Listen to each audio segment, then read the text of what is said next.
హిందువుల నివాస ప్రాంతాల్లో చాలా చోట్ల దేవాలయాల అనుమతితో నిర్మించిన దేవాలయాల పక్కన అనుమతులు లేకుండా ఉన్న ఈ చర్చిల ఉనికిని నా నోరు మూసుకుని నేను ఉండొచ్చు.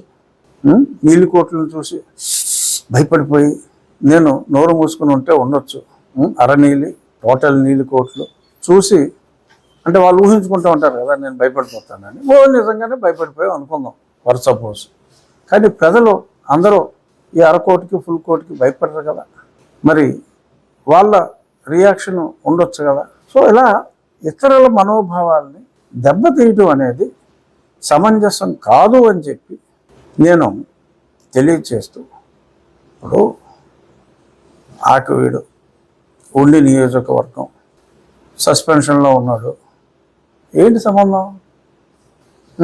క్రైస్తవుల సమస్య. అతను క్రైస్తవుడు కాదు అంటున్నాడు.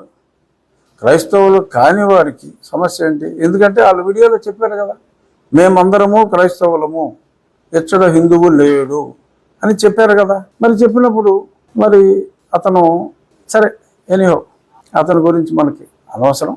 నేను చెప్పేది ఏంటంటే, ఈ సంఘటన జరిగిన తర్వాత నేను టీటీడీ సహకారంతో నిర్మిస్తాం అని చెప్పిన తర్వాత నాకు 100 మందికి పైగా ఫోన్లు చేశారు, కొన్ని వేల మెసేజ్లు వచ్చినాయి.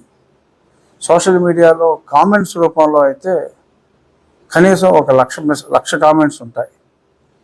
5,000 10,000 వ్యూస్ ఉన్న ఛానల్లో కూడా ఈ వార్త లక్షల్లో, 6 లక్షలు 7 లక్షలు 8 లక్షలు 2,000 3,000 కామెంట్స్ ఈ రూపంలో ఎవరైనా చదువుకోవచ్చు, అది నెట్లోనే ఉన్నాయి.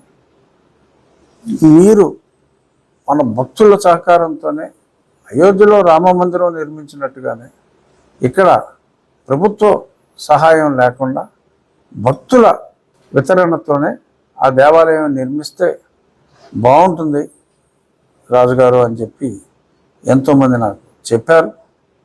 నేను కూడా అనుకున్నది ఏంటంటే, రాముని ఆరాధించే హిందూ ధార్మిక సంస్థలని ఇన్ఛార్జిగా అంటే వారి నేతృత్వంలో వారి సారథ్యంలో ప్రముఖ శిల్పి తిరుమల తిరుపతి దేవస్థానంలో ముఖ్య స్థపతిగా, అలాగే శిల్పారామం చీఫ్ ఎగ్జిక్యూటివ్గా ఎన్నో సంవత్సరాలు పనిచేసిన శివనాగిరెడ్డి గారు, శిల్పశాస్త్రం మీద ఆయన ఆర్కియాలజిస్టు, శిల్పశాస్త్రం మీద ఎన్నో పుస్తకాలు రచించిన వ్యక్తి, ఎన్నో దేవాలయాలు, కొన్ని వందల దేవాలయాలు నిర్మించిన వాస్తుశిల్పి స్థపతి.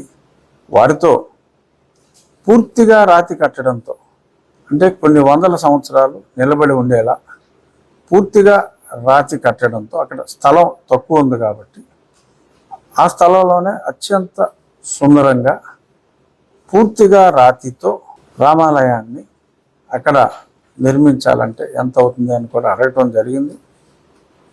అత్యంత శోభాయమానంగా, చిన్నగానే ఉన్నప్పటికీ కూడా అత్యంత శోభాయమానంగా జాగ్రత్తగా నిర్మిస్తే సుమారు ఒక 65 లక్షలు ఆ ప్రాంతంలో 2 అంతస్తులుగా వస్తుంది గోపురం. 65 అని ఒక రఫ్ అంచనా.